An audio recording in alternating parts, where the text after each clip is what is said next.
Today, we're talking with Nancy Lyons, co-founder of Clockwork, about how it's really people that drive tech growth.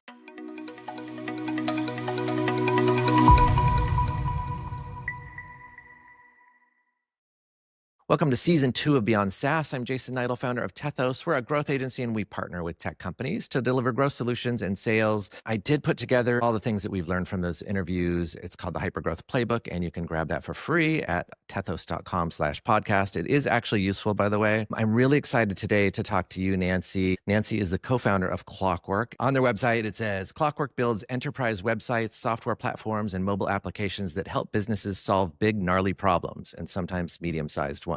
That's pretty clear. Nancy is very clearly proud of her people first as a business strategy. And I think that's really clear in the award-winning culture that you see at Clockwork. She's known for being bold and vulnerable and a truth teller. She's the author of 2 books, The Most Admired CEO in Minneapolis, St. Paul, Business Owner of the Year from the National Association of Women Business Owners, and much, much more. So Nancy, I am super excited to talk. Thank you for being here. Thanks for having me. I'm excited to have this conversation as well. Hey, before I forget, do you have a quick tip for our listeners, a golden nugget of sorts? I've been telling everybody recently about napkin.ai. So if you're somebody who creates a lot of decks, likes to make infographics, uses visualizations of data, napkin.ai is a secret weapon. You can describe or put a mock-up in the field that's asking you to provide details or shape for your image or your infographic, and napkin.ai will create it for you and give you several versions that you can use in your deck, and it is a game changer as far as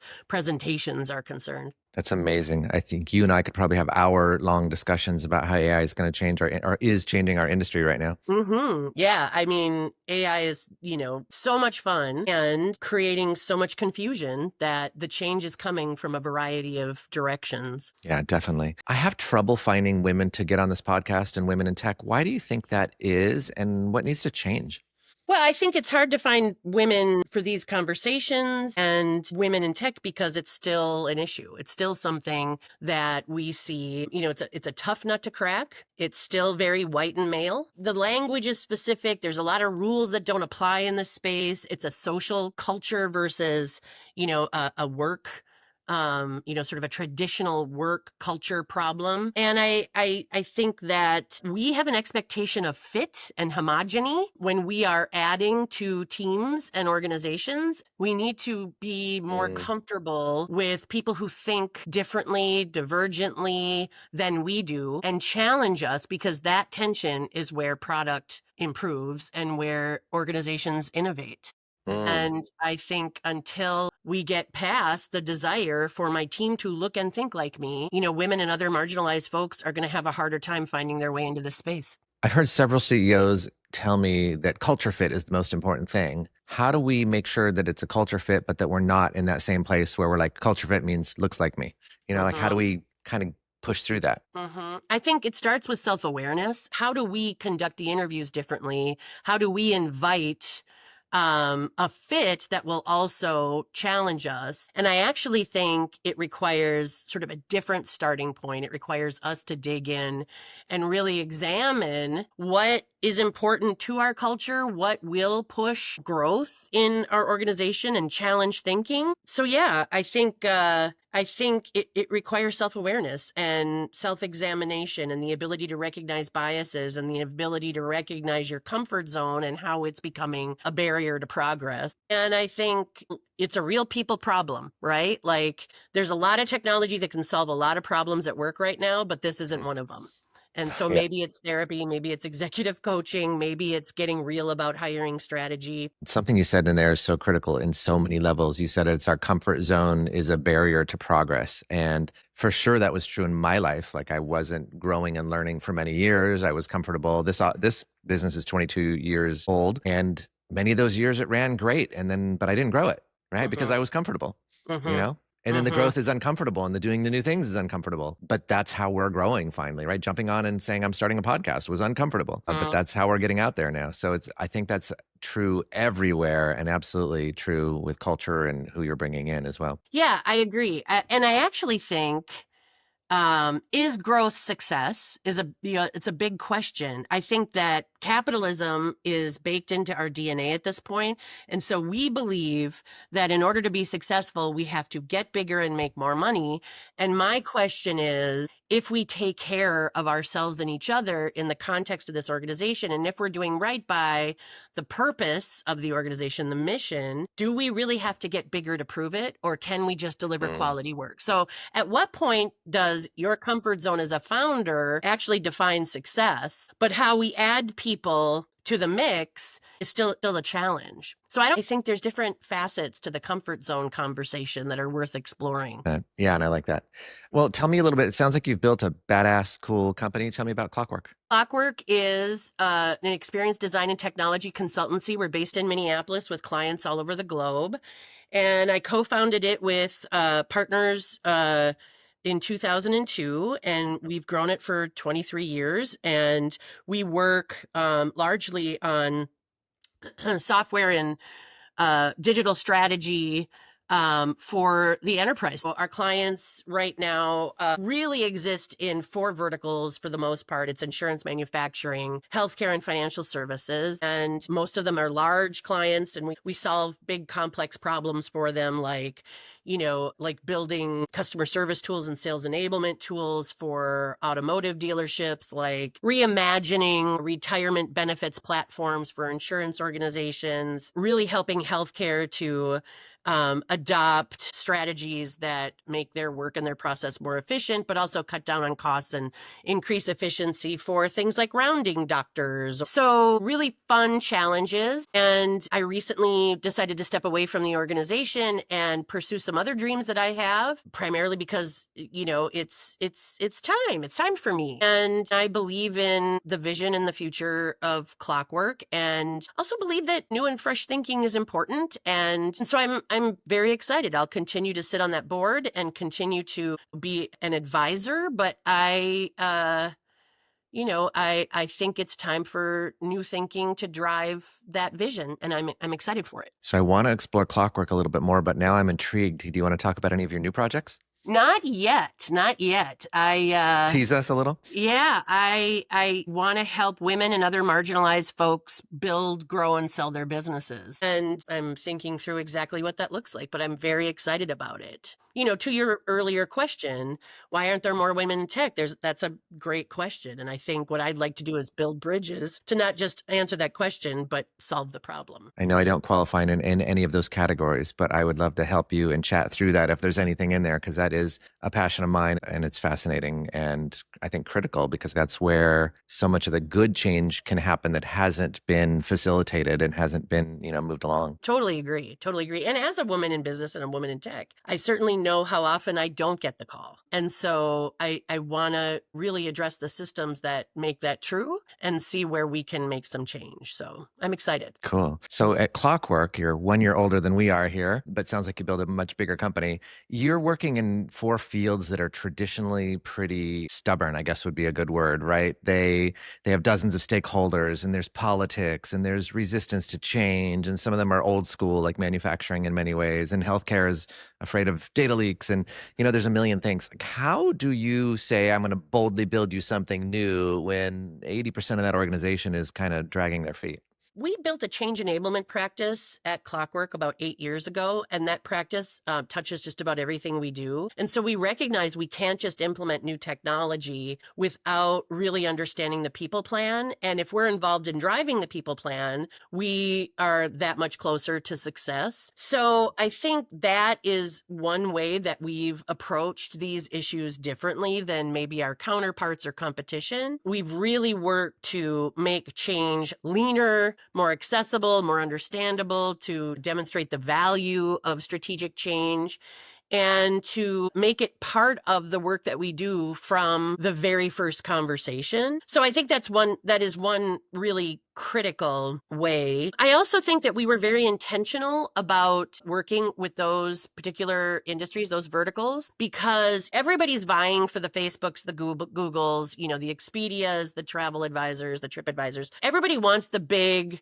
tech-driven organizations to be on their rosters. But we feel like modernizing technology for clients that perhaps struggle to do that internally, and also helping to create the game plan for Mm. growth and helping to recognize where the pain points are and address those in a sustainable way makes us more valuable. You just said your company's about a year younger than ours. 23 years gives you a lot of points to pivot and a lot of opportunities to examine whether or not your services are resonating with client needs. And so I think that where we are now is in this place of deep understanding that as a leaner, more nimble, capable team of very experienced technologists, if we factor in the people early in the process and really explore how to talk to them, how to get engagement, how to keep that engagement and keep them involved in a way that also informs how we share with the rest of their teams, I think that just changes the game for all of us. And so we very deliberately moved into these spaces because we absolutely see these regulated industries as needing the kind of resources that we bring to bear. Yeah, I guess in my mind, I almost see a visualization of many companies just go a little tiny bit in the company and they're just getting to this area where we're addressing your technological or maybe your tech and branding issue here. And it sounds like you're going deeper and saying, look, here are the fundamental systems that aren't working and here's how they might be able to work and here's how we can resolve. Like you're going deeper into it in order to solve the lower level problems that they're actually trying to resolve. That's absolutely true. And we're not pulled into then their bureaucracy. We're not pulled into their politics. We're really trying to look at it as a what's best for everyone and understanding the different stakeholders and the different categories of audience that we're dealing with. And how do we communicate that in a way that makes everyone want to be those cheerleaders? How do you break through and get the depth? A lot of times people want to keep you shallow, keep you at a distance. Like, hey, I just want the website. Why are you asking me about my systems? Yeah, I mean, that's a fair question. And the honest answer is we don't always get to break through. I think that a lot of organizations, especially very traditionally managed organizations, have folks inside who hoard information as a way of keeping their positions safe. And that's the first sign of sort of a lack of health inside of an organization. So I absolutely believe that we have various methods for triggering conversations. A lot of it is workshop and facilitating workshops and getting people engaged in the conversation so we're not pointing issues out. They're Mm, discovering them in collaboration with us. So it's not like a big reveal after a period of sure. time. Like we acknowledge these pain points together and then we agree to a collaborative plan forward. So that's what change allows us to do. But absolutely, there are still people who are like, we're not going to talk to you about this. You're the technology people. Just do the technology. I like the workshop idea. It's not that you're doing this wrong. It's like, let's sit down and talk about the problem, right? And then they Mhm. discover what they need to be doing with your facilitation. So I think that's crucial. And I imagine you build that into all the projects as you're going along. Yeah, we have a very well-defined process and we do try to show up for those conversations to really impress upon our clients the importance of recognizing the potential for those issues to be much bigger. So I'm proud of what we've been able to do. And I would say 9 times out of 10, our clients value that work as well. Sure, I bet. Is there like an overall arc? I like to think, for example, I like to think in my company, we do the discovery and the learning and figure things out. Then we do planning, which might be strategy and what do you need? And then we end up in the creative side of things, which could be design or content, then execution, and then follow through, like what's working and what's not, and let's adjust course. Do you kind of have an arc that you think about in your system or a high level view of your system? Yeah, so sure.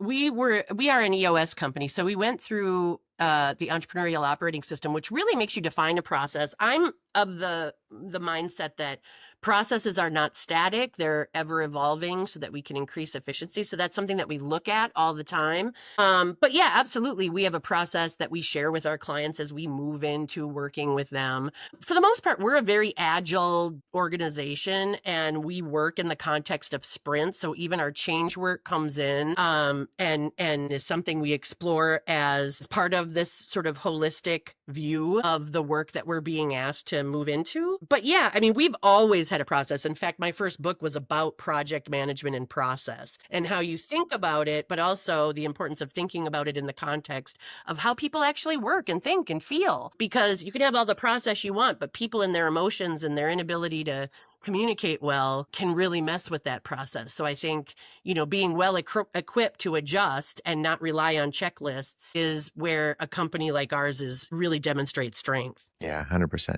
I love to talk about growth. I know you're not involved in the day-to-day at Clockwork, but are you guys looking to grow? What's working, what's not? Can we talk a little bit about your specific growth? I think Clockwork has been on a really great trajectory. Obviously, the pandemic was a setback for every company on the planet, but I'm really proud of how we came out of that crisis.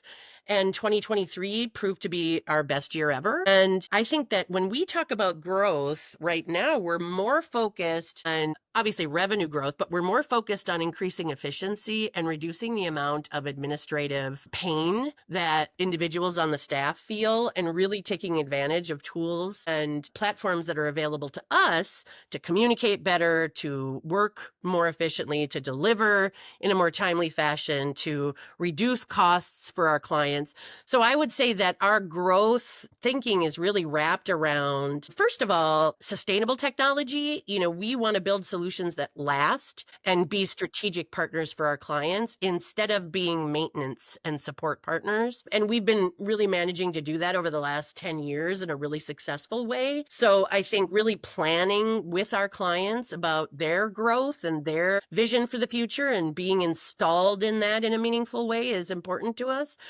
I think really embracing storytelling as a significant part of our brand and being able to demonstrate outcomes in a way that executives and decision makers can latch onto, and then committing to those outcomes, measuring those outcomes so that we're not just making empty promises and rebuilding tech in a year or two. We're driving intentional growth on behalf of our clients. I love that. Storytelling as part of the brand, I think, is fully resonates with me because I think that's what my use as a human is, right? There's always going to be somebody better at tech, and there's probably always be better designers, and there's, people with other systems and bigger companies. But can we find this story and extract it and tell it in a story that resonates with people?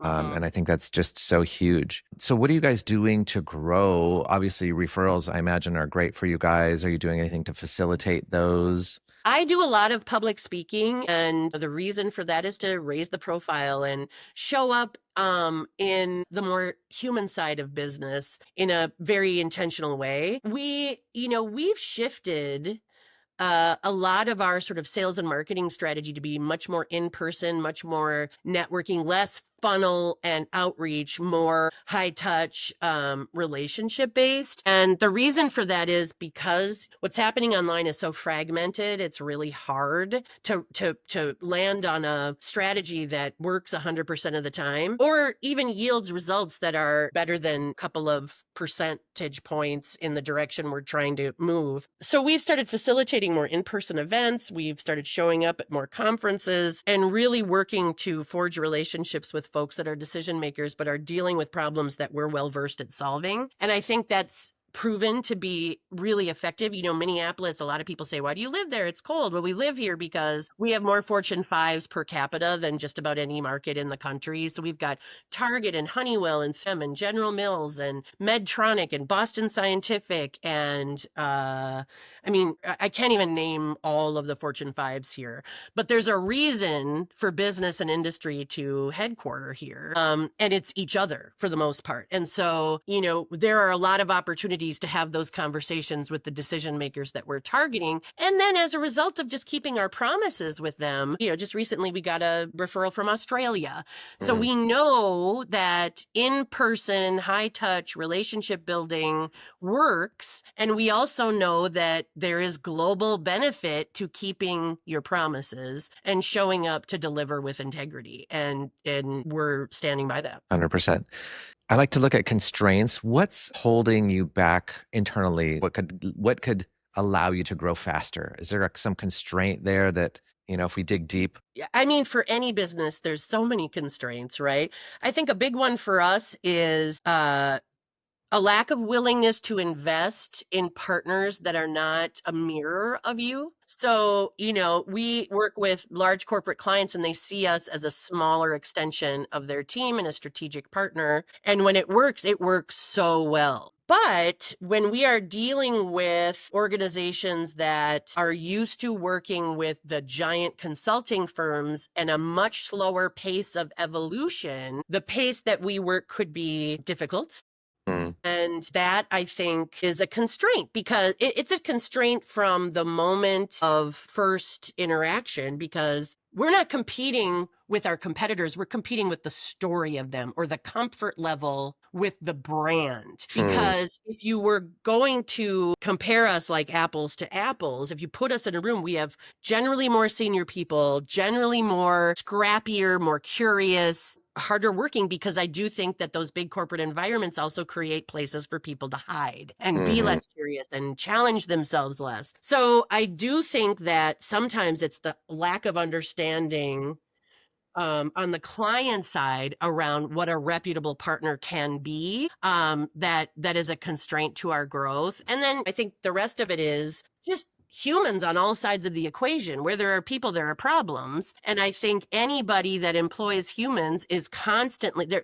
It's sort of why we do change. It's almost never the technology that's the actual issue. It's almost always how people respond to it. And so I think anytime you bring new blood in, anytime you bring new thinking in, the resistance is felt on all sides and it shows up in ways that can be a barrier to progress. And so I think our just wanting to deal with and talk about in an open way how to be proactive about the changes that this technology is going to bring is one way for us to address those constraints. I wonder too, on that lack of willingness to, invest in partners that are not a mirror. Sometimes that's just clearly not going to be a cultural fit. But I wonder on some of those how much it's just education or fixing that story so that it resonates with them. Because there certainly will be times where it's just not going to be a culture fit. They're going to be slow and you guys are fast or whatever. But some of those times, I think you're right. Like it gets back to that story. And I like the idea of the story of the other competitors, not necessarily the other competitors in reality. Yeah, I mean, I totally agree. There are clients that are ideal for us, and it's a chemist. It's not a size. It's not, it's not even a particular industry. It's a chemistry. Hmm. And I think being a smaller consultancy makes it hard to really do the litmus test on the number of clients we need to do to get to those high performing, high functioning collaborations that ensure success for everybody. But when we do it and we do it often enough, it's magical. Any thoughts about AI that you want to put out there? Uh, I think anybody who's worked in the technology space has to acknowledge that we've been working with artificial intelligence for a very long time. So this isn't new. What's new is the mainstream conversation, the generative conversation, how it's showing up for most of us in most industries where it used to be, pretty limited to technology. The conversations that I'm most intrigued by are all the ways that people want to resist it. And I sort of feel like that is pointless, but instead of being reactive to what you want to resist, I think being proactive. It's why, those of us who are on Instagram or TikTok, you see those ads where they're saying, hey, if you're over 40 and you're worried about losing your job, let us teach you AI. There's a reason they're using that angle. And it's because there are enough vocal folks that are not in the tech space that are resistant to AI could at some point down the road actually be victims to the efficiencies and opportunities that AI doors open for us. And so I think I'm excited about it. I use different tools every single day. And I just really want to encourage people, regardless of age or generation they belong to,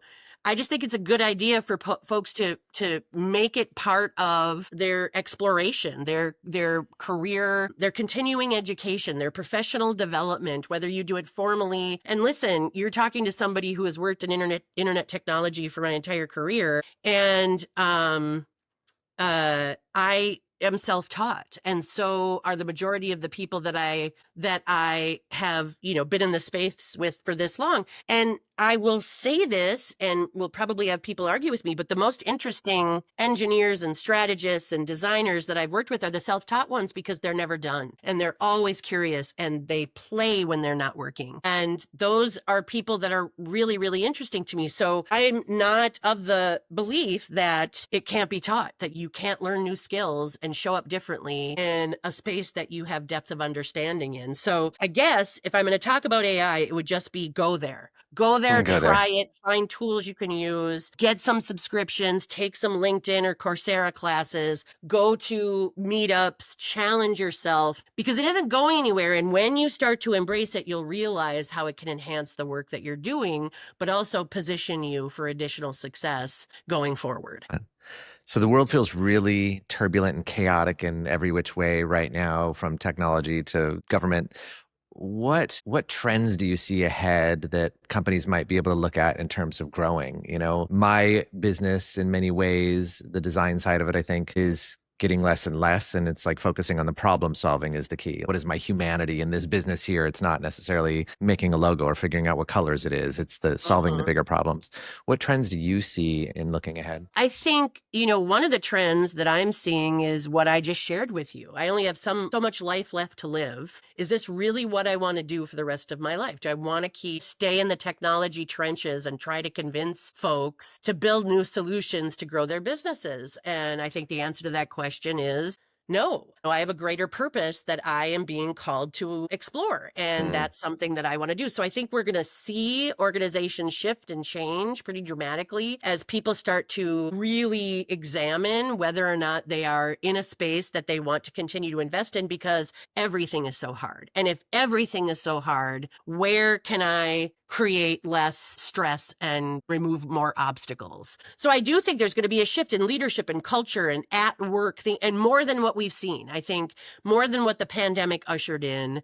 Right now we're seeing, just a year ago, it was impossible to hire an engineer. Right now, engineers are coming out of the woodwork and looking for jobs and having a hard time finding them. So I do think the people power in the equation is shifting pretty dramatically right now. And I think organizations are going to have to examine their hiring strategies, the realities of capitalism and the hustle that we force upon people to continue to overproduce to ensure shareholder value. I think we have to start talking about the people we work with before we talk about shareholders in order to get people engaged enough to even care about the shareholders, because there's not a lot of incentive for people who are not shareholders to care much. And sometimes those are employees, often those are employees. And I think just really recognizing how we used to be able to say, aren't you lucky you work for me? And that was enough. And now people just need a little bit more to feel connected to the purpose and the work. And it's not a paycheck. It's not enough. So I think we have to change language and change culture and change attitudes and give people respite when they're not finding it and give them a reason to want to come and work, because I don't know that work on its own or a paycheck on its own is going to do it much longer. Yeah, what a great way to wrap up. I've loved this. This has been fascinating for me. Where can our audiences find you? That is a wonderful question that I appreciate you ask. You can find me at nancylyons.com. My book is also available at worklikeaboss.com. I am on TikTok and my handle is Nansplainer. And I am on Instagram and my handle is Nylons. I've had Nylons for 1 billion years, and I'm Nylons on Threads too. And for our listeners out there, that website is nancylyons.com. And does that link out to all those platforms you just mentioned? Yeah, thanks. That'd be great. Okay, check out nancylyons.com for more. Nancy, thank you so much for being on Beyond SaaS. For our tech leadership out there, we're committed to exploring growth. So we're dropping episodes twice a week, Tuesdays and Thursdays. And you can find me, Jason Niedle, at tethos.com. That's tethos.com. Or you can also grab that hyperscale playbook at tethos.com/podcast. If you got some value today, I really appreciate you sharing this, or drop some questions for me or future guests so we can figure out what you need. Until next time, this is Beyond SaaS.